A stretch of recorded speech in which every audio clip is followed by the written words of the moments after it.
ઘણા એમ કહે છે ભાઈ પેટ્રોલ નહીં મળે તો આપણી હાલત શું થાય। ઘણા ખરા એમ કહે છે કે મોદી સાહેબે કીધું છે ભાઈ સોનું નહીં લેતા, આ સોનું લઈ લીધું હવે આનું શું થાય। આવી બધી મુશ્કેલીઓ માણા હટવાનો છે। રોજ નવો પ્રશ્ન થાય કે આપણું શું થાય, આપણા પરિવારનું શું થાય, કેમ કે કમાવા વાળો માણા હોય ને એકલો હોય એટલે એના આવા બધા વિચાર આવે। જો આખું પરિવાર એક થઈ જાય ને તો કમાવા વાળાને હિંમત આવશે, કેમ કે આખા પરિવારમાં કમાવા વાળા 1 થી 2 હોય અને ખાવા વાળા 7 થી 8 જણા હોય, એટલે કમાવા વાળા ઉપર જે લોડિંગ આવે છે ને એની ભાઈ વાત પૂછોમાં। એટલે આવા બધા વિચારાને આવે। તમારે મુંજાવા નથી। જો માના પેટમાં 9 મહિના જો ઈશ્વર આપને ભૂખ્યો ન રહેવા દેતો હોય તો આવડી મોટી દુનિયામાં એને મોકલા છે તો આપને હેનો ભૂખ્યો રહેવા દે। તમે વિચાર કરો કે પક્ષી છે, પક્ષી એ માળામાંથી ઉડે અને પાછું માળામાં આવે ને એને વિશ્વાસ હોય કે મારી સાસમાં મારા બચ્ચારું ક્યાંક ને ક્યાંક હશે।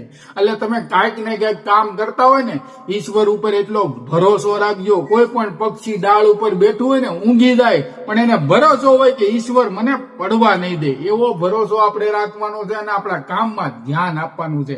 આપણે આવી ખોટી વાતોમાં કાંઈ વિચારવાનું જ નથી કે કોરોના આફત આવીને આખું પરિવાર ઘેરે હતું છતાં રાજી ખુશીથી આપણે જીવતા હતા। આજ તો આપણે કામે જ આવી છીએ તો ઉપાધિ છે નહીં, કેમ કે કુદરતનો નિયમ છે। જ્યારે મંદી આવી ને ત્યારે કુદરતી આફતે આપણે બસાવ્યા છે અને પેલા કરતા સારું કર્યું છે। 2008માં હીરામાં મંદી આવી હતી, પછી કેવો પીરિયડ આવ્યો હીરામાં તમને ખબર છે।